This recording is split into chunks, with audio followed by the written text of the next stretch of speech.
So I think Greg Olsen going to the Seattle Seahawks is very interesting for several reasons. I think that he's a tight end that the Seattle Seahawks can absolutely use. What I like about Olsen, and I'm going to get into this in a second, but what I like about him is the fact that even at this age of his career, he's someone who can still block just as well as he can pass catch. So he's a very versatile player in that regard, and he's someone who doesn't give anything away when he lines up on the field. I personally don't think he's the route runner he once was. I mean, he's not the overall player he once was. He is 34 years old. He's getting up there. Quite frankly, I didn't think he was going to even play this season. I thought that he had a broadcasting gig lined up for him. He was going to take that, but he is going to instead sign up with the Seattle Seahawks. And I think it's an interesting move, and so let's just talk about what Olsen did well last year and what that'll probably mean for what he can do well this next year. We'll start things off with a play like this, where it's going to end up being a cover one hole that the Green Bay Packers are in, and for the Carolina Panthers, they're going to have a sail concept right there, so actually what Olsen's route is going to be is he's going to be that route. It's the route that's cutting to the sideline furthest deep, so this is an interesting route. I mean, it's man coverage, but assuming everyone runs their routes well, this means that it's just going to be a straight-up one-on-one matchup. Nobody else will be in the area, and all he has to do is win that one-on-one matchup, and he can potentially get open. And so that's going to be basically the entire point of this play is, will Olsen be able to get open? Will he be able to win his one-on-one matchup? And since there is a cut, he does have a chance to get open, and he is cutting away, so it's a little bit more difficult of an angle than if he were cutting over the middle, but again, there's going to be a linebacker in the middle of the field, so cutting away is actually the best thing to do here. But one thing that's going to happen right off the bat is that you look at the opposing Green Bay player, he is going to create contact right back with Olsen, so there's now going to be him actually creating contact. Olsen's a bigger guy, but he's not the one creating contact, it's the opposing defender, and so for Olsen, he's kind of saying, okay, go ahead, create that contact.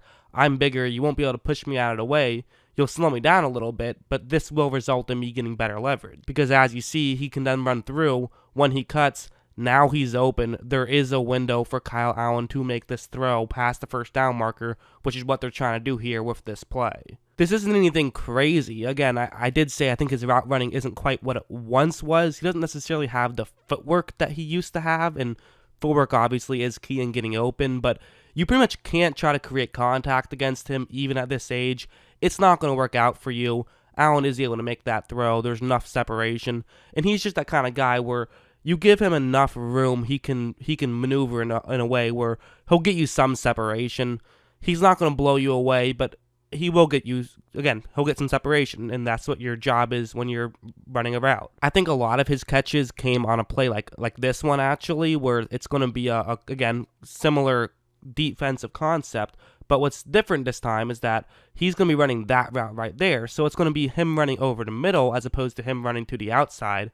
So instead of just him beating his one-on-one matchup, he also is going to have to wait until he gets past the middle of the field until he will get open. But also notice how he goes about running this route, and he doesn't really try selling it too hard. He kind of just very instantly cuts in. Notice how he's very quick to cut. He isn't too worried. He's going to just try to make sure he gets some opening here. Typically, I don't love this. Typically, I like guys who are going to try to make it seem as though they could be running any potential route whatsoever. You know, I always talk about Julian Edelman when I'm talking about a good example of it, where when you watch the beginning of his route, you never have any idea what kind of route he's running until the second he cuts.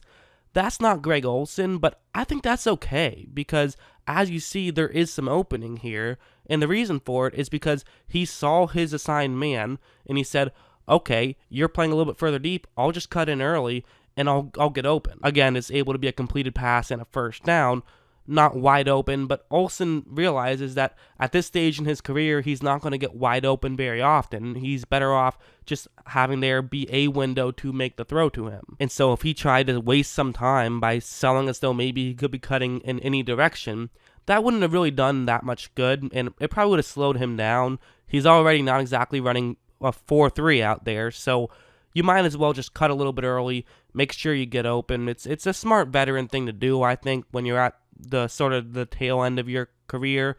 And again, I keep saying he's at the tail end of his career. This is still talented. I mean, being able to run routes like this to the degree where you can still get open, that has value. Is he the best receiving tight end out there in the league right now? No, he isn't. He isn't a Kelsey. He isn't a George Kittle. But who is? I mean, Zach Ertz, those three guys are kind of on their own. We can't compare anybody to those guys. He's definitely a more than capable pass-catching tight end. I mean, he still had 579 receiving yards last season. So, he definitely can get some yards, and that was also in 14 games. So, he definitely is a factor in that part of the game. And as I said before, it's not just his receiving ability. What I like about Olsen, even at this stage in his career, is that he can kind of block and run routes both effectively. Like on this play, he's going to be going up one-on-one against an edge rusher. And notice how right after the ball is snapped, he gets his left arm right underneath the shoulder pad right there. And this allows him to basically just not necessarily push his assigned man too much, but also not allow his assigned man to move too far over to the middle of the field. Now, Carolina is pulling an offensive lineman over. He has a choice here. He could push Josh Allen. That's the guy that Olsen is going up against. He could push him out of the way, or he could run it to push a linebacker. He's going to choose to push Josh Allen out of the way. They're able to gain some yards. He honestly maybe could have gone up to push a linebacker out of the way either. I think both would have been fine options. He just wanted to make sure they gained some yards, though, so I get it. But again, I think that's a good play of kind of showing where Olsen's talent level is at. He can block a guy like Josh Allen. He's not going to destroy a guy like Josh Allen, but he can get away with it. He can survive in that kind of thing. And that's honestly what you want in a tight end. Obviously, the ideal situation is George Kittle, who can block like a top-tier tight end and run routes like a top-tier tight end. But that just doesn't happen with many guys. But if you can get a guy like Olsen who can do both effectively, well, that has a ton of value. So that's the first part of it, right? That's what Olsen can do. That's where his talent level is at in both blocking and receiving. But then there's the flip side of it, and it's, well, how will that fit in the Seattle Seahawks offense? Will the Seahawks be able to use him to their advantage, or are they going to kind of try to have to fit a square peg through a round hole, so to speak? And I think there's actually some intrigue here. First things first, I mean, if you look at the way they used Jacob Hollister, for example, he was very much a guy who used his footwork and tried to get open just in one-on-one matchups like that, which I don't think Olsen would be too well suited for. Like a play like this, for example, it's going to be going up against the cover 2 zone. That's going to be Hollister's route. It's a route that's going to get into a gap in coverage. It does rely on footwork to some degree. I mean, like as you see, he runs out to the gap in coverage, cuts back quickly, and even goes down low to make the grab. Quite frankly, I don't think that Olsen makes that play at this point in his career. I just don't. Maybe he can find a way to do it once or twice, but I don't think he does it 9 out of 10 times. I don't think he does it 9 out of 10 times, not that he doesn't do it 9 out of 10 times. I said that incredibly confusingly. But, okay, moving on here. You guys knew what I meant. I'm just being weird. Let's go ahead.